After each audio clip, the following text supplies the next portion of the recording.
All right, what's up guys? Welcome back to part 2 of the budget M50 turbo build video.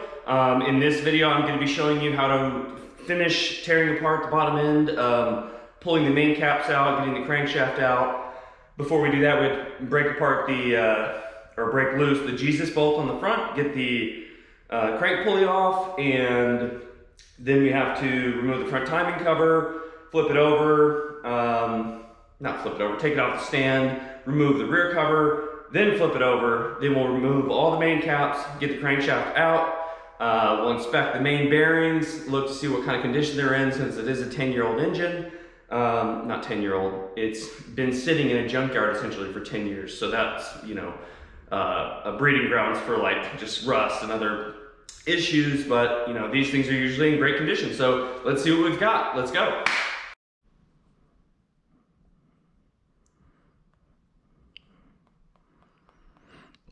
All right guys, welcome to part 2 of the M50 build teardown.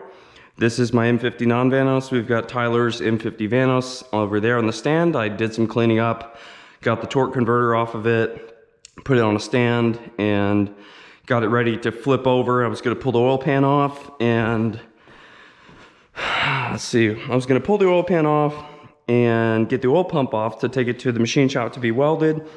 Also the front accessories and everything have to come off because we need to replace the chain guides on this thing.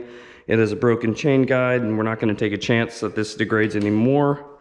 So yeah, this all needs to come off, all the accessories and everything, kind of just like the other one. We're just not taking the rotating assembly totally out into the machine shop. So last we left off, we were basically stuck with the Jesus bolt, I called it, the crank bolt, which I actually just broke this free out of my M50 non-Vanos. And then I realized, oh crap, this is part 2 of the video. I should go get the GoPro and make sure to film this. So this is the 300 foot-pound bolt. It's a huge one and it holds the crank pulley on. What I ended up doing to finally get it, as you can see, I've got this engine stand wedged under the really heavy lift. I was trying to use some mechanical advantage to basically hold that corner of the engine stand down, while I used a combination pry bar jack handle thing up here. And I was trying to still hold it with wood. That didn't really work. Then I used a pipe.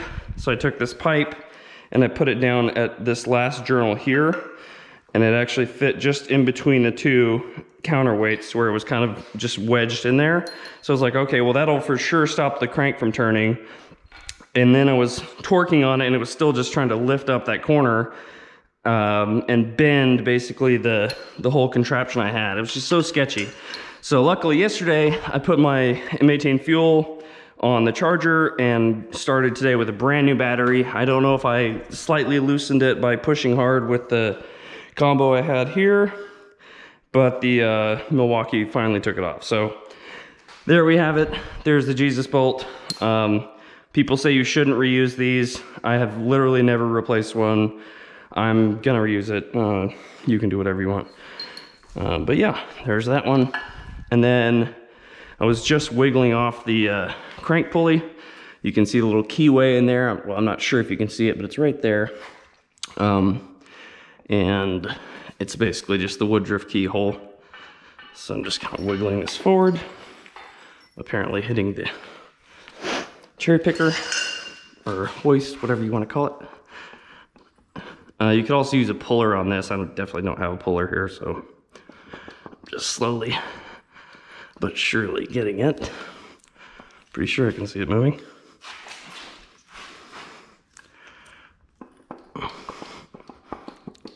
Come on, baby. Yeah, there it goes. All right. And I guess it can't come quite off the snout because bracket's still in the way. So I need to get to that 13mm right here, which was being blocked earlier. So let's see what'll fit there. Probably just a 13 wrench, which means I get to dig in the Milwaukee bag again. Do I even have a 13 wrench? Is that a 13? Yeah, it's the only one there. Sweet. Alrighty.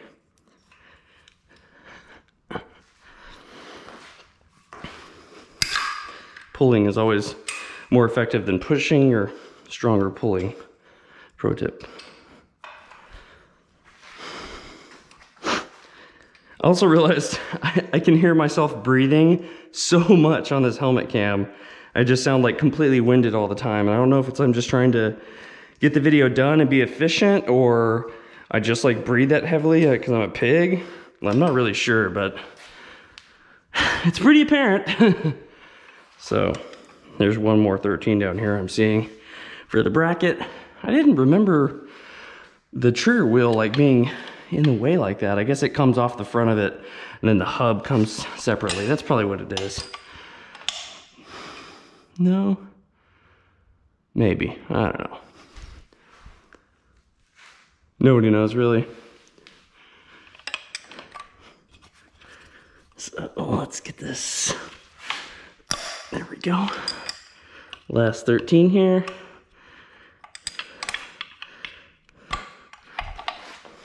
Which is not very good access.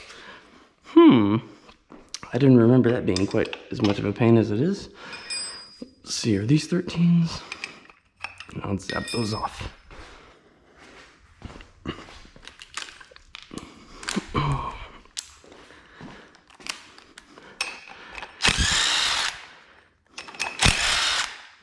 This is technically just the AC pulley, I guess, on front of the damper.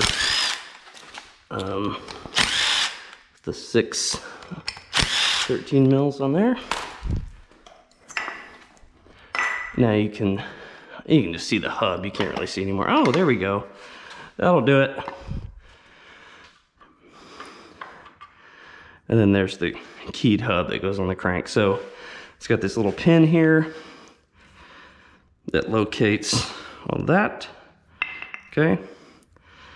And then that obviously goes on the crank snout, which is why, so this little keyway thing, this piece right there that's pushed in the side of the crank, that's called a Woodruff key.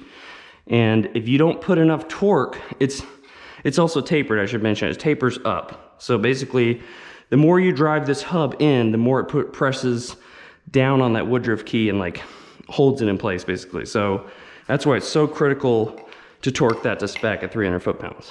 All right, let's get this bracket off, and then we will remove the front timing cover. Should have brought a fan in here like I had yesterday. There's no airflow. I'm spoiled. I have a air-conditioned shop that I get to work in on a bunch of projects, and it's not the case at home.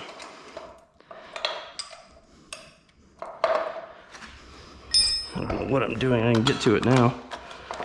Duh. There we go.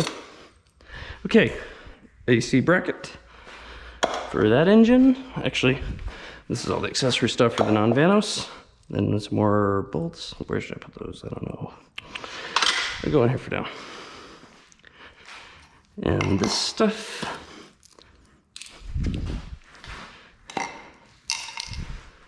Okay, now we can take off the front timing cover, which will give us access to the front of the crank to come out. Then we'll have to take the engine off the stand to get the rear cover off, and then we'll just pull the crank out. So let's do that. We need a 10 mil for basically all of the perimeter of the timing cover, and we'll zap them out. Okay, where am I? There we go.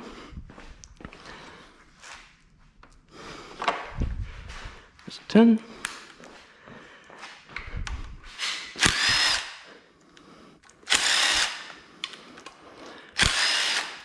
I was just reading a really good thread on Bimmer forums. Back in the day, forums were a thing before Facebook groups for everything. There's a really informative guy on Bimmer forums named, his screen name is SomeGuy2800. And he knows more than you would ever want to know, or maybe not, but he knows pretty much everything about these engines. And I've looked to his threads for a bunch of the advice and combos for this cheap stuff, for these like hybrids basically, that are stock components, because he's been really successful with a bunch of non-Vano stuff. But anyways, shout out to you, Perry, for being the inspiration for me doing an 8,000 RPM non-vanos with a 2.8 crank, because that's what you run. Actually, I think he revs to 8,500 RPMs now, which is freaking sick.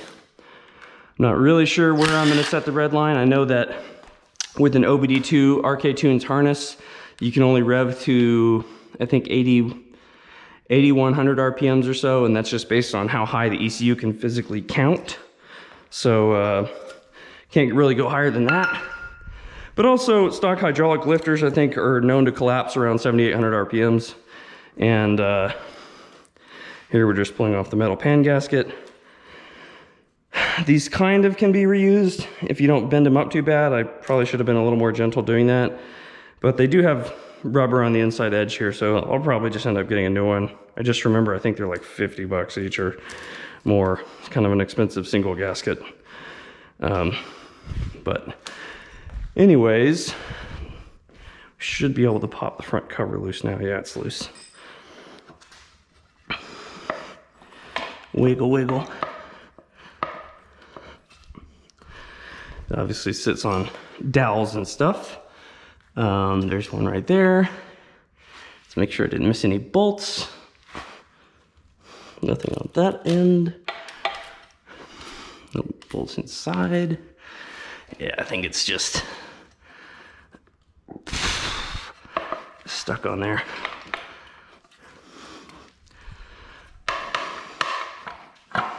There we go. Just takes a little convincing, a little wiggling to get off those dowel pins. That side's free. This side is not. Come on. I just need a little gap over here to pry with. Then we'll get it. Let's see. Where's that thin screwdriver? Once again, using a screwdriver for something I should not. Don't be like me, guys. But hey, I want to get this done. Okay. Gonna be gentle. Let's see, we got a little gap there. Not really cooperating around this dowel. There we go. Didn't really even have to use a screwdriver. Okay, there's front timing cover. And we are doing a budget build on this thing. It doesn't look like the front crank seal has been leaking, but we'll probably change it anyway, just because those seals and everything are cheap. You can basically change all the gaskets and everything for like 100 bucks, 200 bucks. Alrighty, and let's see. Now we just basically need to pull these guides off, which are just little snap-on plastic things. So I don't know if you can see that. I should probably change up the lighting situation here so you can see better.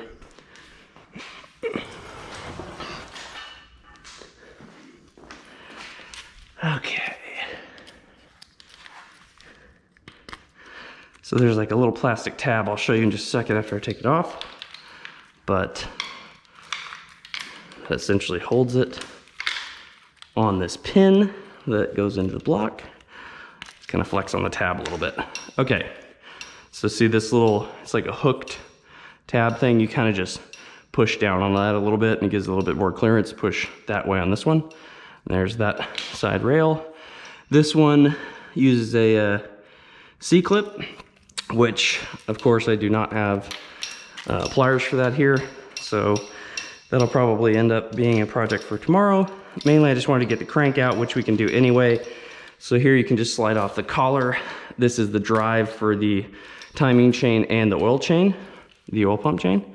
So this short one being the oil pump chain. It's nice and short, which is good.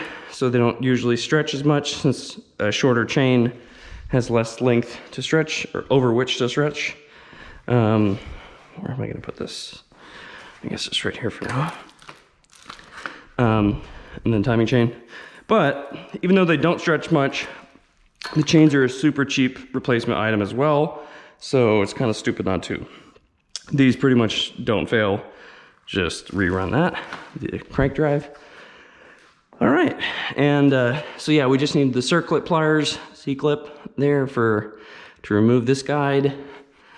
This one actually doesn't seem broken or anything. It's a little bit different design up here than the M50 Vanos of Tyler's engine.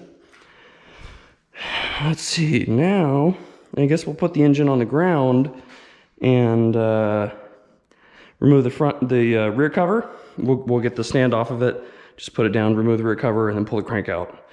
But first, I'm going to take a short bathroom break, and we'll be right back. Okay, well, I can either try to figure out a whole bunch of bolts and solutions to hook up the chain again, or I can just try to pick it up. And I'm kind of considering just picking it up. I wouldn't recommend doing this at home, but I think the block and crank are like, I don't know, 200 pounds or something by themselves, which is a lot, not gonna lie. But let's see if we can even remotely handle it. I'm gonna hold the crank at the front end since it's supported by the main cap still, and then just the back where the stand is, and slide it out. Yeah, it's no problem. Okay, now I'm gonna put it down on the side and not on the front face, ideally. There we go. Okay, don't really want to put it on the deck surface just so you don't scuff up the deck. So that's why I try to put it on the side here. And now we need to remove the engine hoist bracket here. So let me just get a crescent, I guess.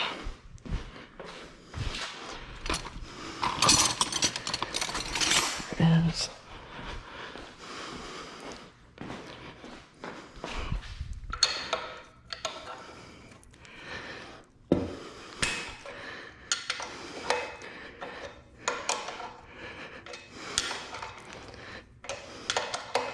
And you actually can safely set down the engine on the top deck face.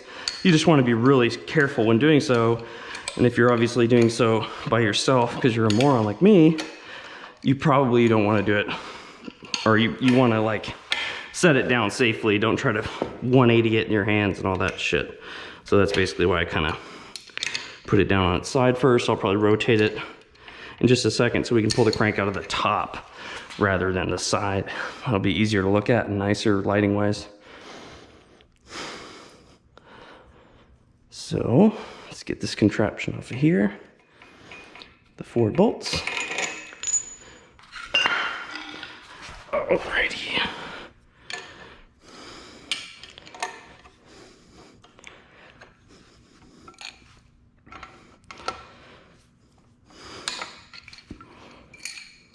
I don't know what size these are or would have just grabbed a socket. Probably should have just tried to find that anyway, but oh well. We're already here. No big deal.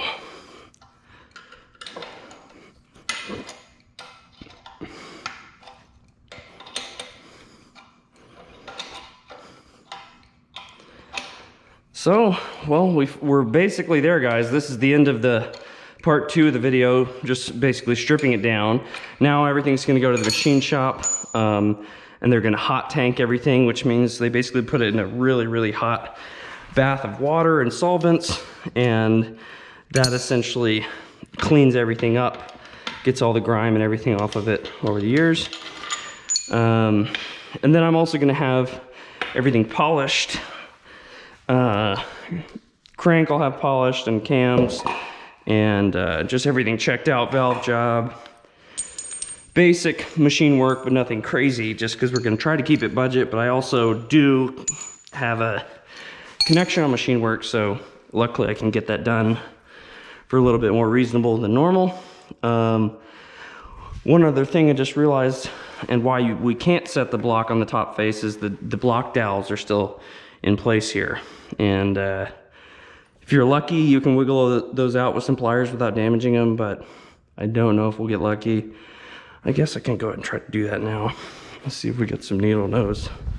Pliers acquired. Nice piece of wood from the block earlier.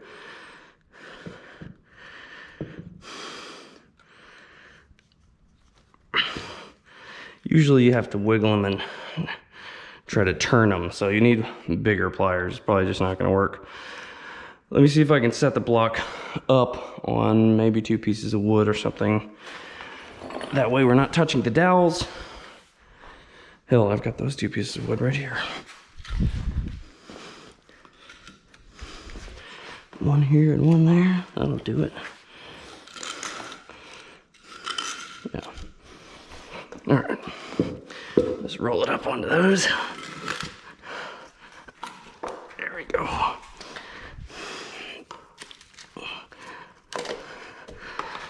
Now we can actually see what we're doing with the crank, which is the idea here.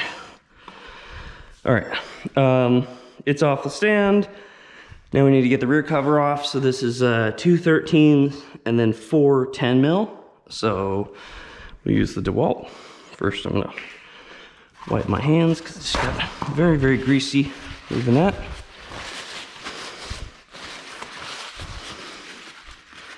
All right. It's a 10.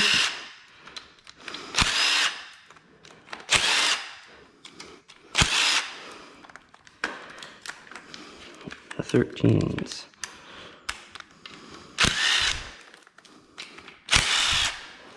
All right.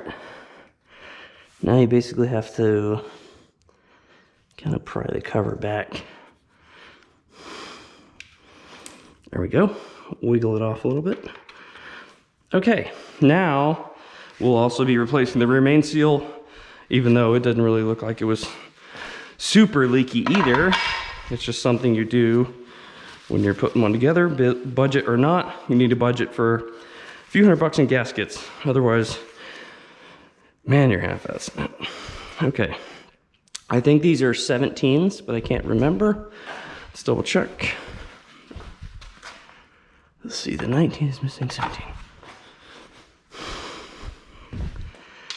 Yes, they're 17s, but we don't need a 1/2 inch. I don't think the torque on them's that high. Yeah, whatever. We'll use the Milwaukee, fuck it. Doesn't really matter. So, here we go. Let's start at the front of the engine. So, when you're reading the main caps, they all have a number stamped on them. They are not numbered like the journals of the cams are. So, you do want to keep these separate and in order. They need to stay in order. This is the only one that's obviously different. It's the thrust journal number 6. So it just has a different shape, but keep these in order. And then you also read the numbers when you're reinstalling them from the back of the engine looking forward. Okay, so note for myself too, when I'm putting this back together, I'll probably be like, wait, which way do they go? So here we go. Just remove them all and then we'll take a look.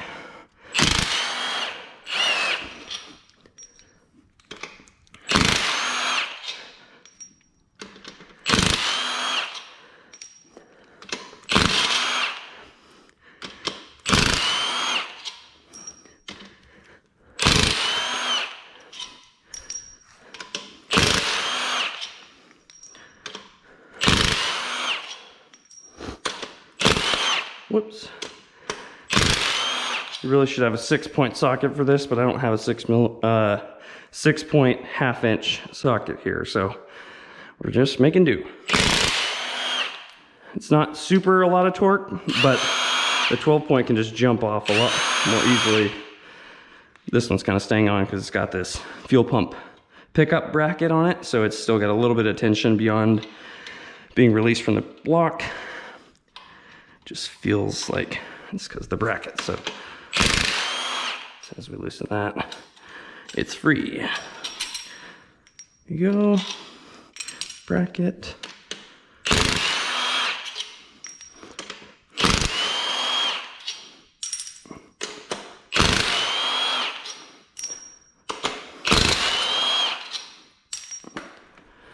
Alrighty,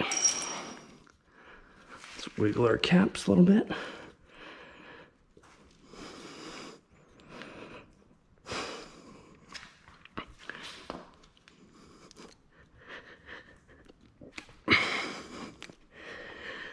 Just kind of got to work them back and forth while lifting because they are a tight fit into the shape of the block. There we go. And there's a main journal. So that looks super good. I just made it look worse by putting dirt on it, but that is a very, very clean main. Clean being like not damaged.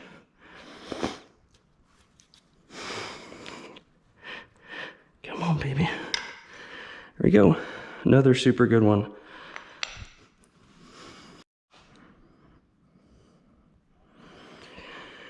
Okay, let's get the next main cap. Just wiggle it back and forth and upwards. Another one that looks great.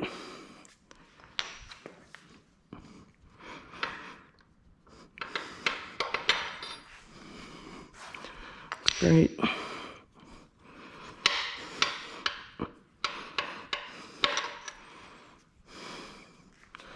Looks great.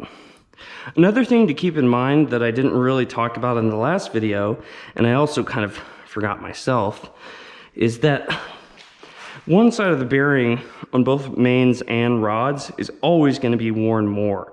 And typically that's the bottom side, whatever side's being pushed on. So this is actually the bottom half of the bearing in regards to combustion, or just how the engine's put together. But basically when the combustion's happening on the top side, the block were obviously flipped over, the combustion is pushing down on the piston, which is pushing down on the connecting rod and thereby pushing down on the crank. So that forces all of the force of combustion into these main journals, basically. They have to take all that load. Thereby, if you were gonna starve either side of the bearing, it would be the bottom side because that's the side it's pushing towards. So same thing on rods. Let me think about that. When the rod is coming down, the force of the rod is pushing on the bearing, which is pushing on the crank, and the top bearing shell usually gets more wear than the bottom bearing shell. Well, the crank's the opposite, to where you're pushing on, you're putting the force on the bottom bearing shell, not the top. So we will see the other half in a second. The thrust bearing is being a little difficult.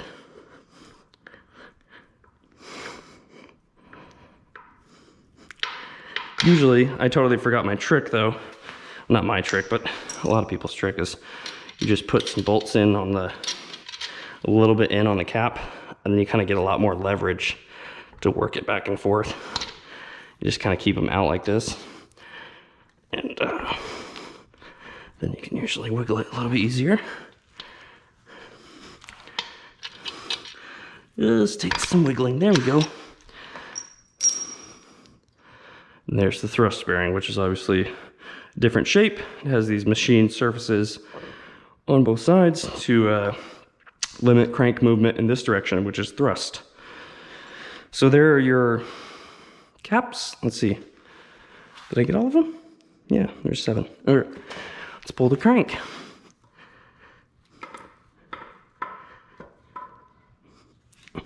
There we go. Here's our beautiful M50 non-Vanos 2.5 liter crankshaft. Can't remember the exact stroke on this one. This is a pretty unique crank. They switched to a different crank and rod right after this one. Actually, I take that back. This may be the exact same crank as the M50 Vanos, which is a 75mm stroke. Very ref happy.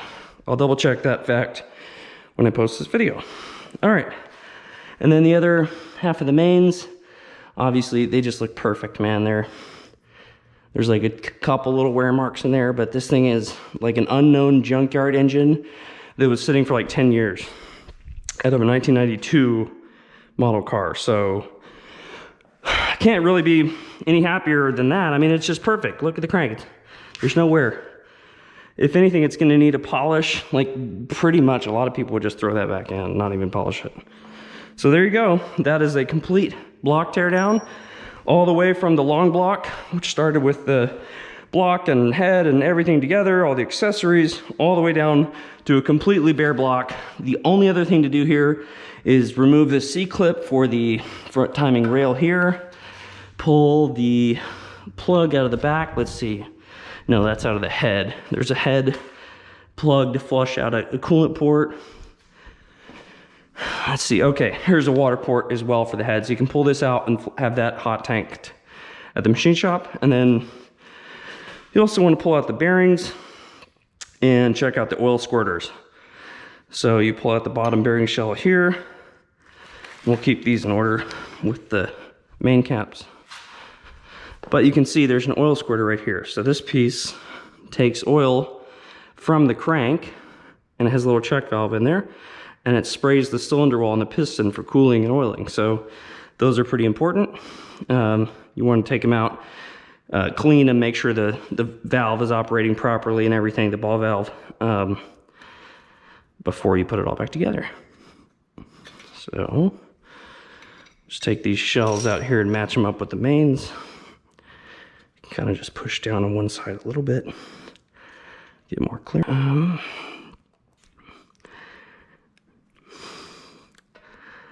Push down this one a little bit. They're kind of sandwiched in there. If you've ever put one together, you know that they're basically sprung loaded just slightly, like they have to kind of compress inwards, so you have to work them out a little bit too. But everything looks incredible. And like I mentioned earlier, some guy 2800, aka Perry, if he saw these bearings, he would say, put those motherfuckers back in and run it. And I don't know if we're gonna do that, but it's inspiring to hear him say that, especially because he traps in the 150s at the drag strip, and you know he knows how to make some power. So I guess let's pull out the squirters too and keep those matched up. And then we will call this video complete. Just need to basically take all these individual pieces to the machine shop to be checked out. I don't know why I'm lining these up with, oh wait, no, there is 6 of them, that's right. Okay, so yeah, that's pretty much it, guys. There's very little else to show you. It's just basically this stuff needs to go to the machine shop. We'll check out the crank, have it polished. The block will be honed and probably decked on the surface, and head will be decked and pressure tested. Cams will be polished, rods will be all checked out, pistons cleaned up. We'll put possibly new rings in it. We might just re-gap these rings larger. Undecided on that yet. Also undecided on piston choice. This is a really old piston design, being a non-Vanos piston. It has this 360-degree skirt, which is pretty unnecessary. You'll see on a lot of other forged pistons, there's basically no reason to have all this skirt in this area. So they kind of go flat there. And then there's a bunch of other reasons. They are domed though, which is good, but I'm kind of just like snooping or like stealing all of Perry's knowledge base at this point and just going with what he recommends because he knows his shit. So thank you guys so much for watching. I'll probably shoot an intro here separately because I didn't do that yet. I just started working and finally pulled it all apart, and there's the bare block. I guess we can also flip it all the way over again now that the crank's out and the bottom surface can definitely go on the ground. Let's do that here.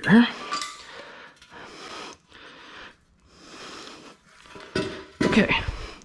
So there's our bare block. No more crank, just get that C-clip off and pull the rail off, and we are good to go. Hell yeah. All right, if you're at the end of the video right now, you noticed that I cheated. I just shot the intro and outro at the same time because I totally forgot to shoot an intro yesterday when I filmed this. And I shot the entire thing in 4K 60 frames. I hope you guys had a much better experience with this video and were able to see a lot more and in more detail and not have everything cut off, you know, your field of view. It did take my computer all night to even just load those files into the video editor, so it's probably going to be one, you know, it'll be a little bit more, maybe one more day. I don't know when this will get uploaded, but hopefully tomorrow on Thursday. Yeah, hopefully it'll be up by Thursday, just because the 4K 60 frames files are just so big, so my computer's not that fast, it kind of chokes on them. If you guys want to see anything specific, I know I've already had some requests on how to show the block cleanup, how we're going to do that on Tyler's engine here at home. And as usual, like, comment, and subscribe. That really helps the algorithms. I really appreciate it. Even if you just say something random, if you got this far in the video, I assume you've got some benefit out of it watching this nearly 2-hour, 2-part series. So I would really appreciate that, you guys, if you could just comment, let me know if you enjoyed it, give it a thumbs up, you know, or let me know what I can improve upon. I'm hoping that the GoPro significantly improved your experience over the iPhone videos I've just been shooting and where I can't even show what I'm doing live.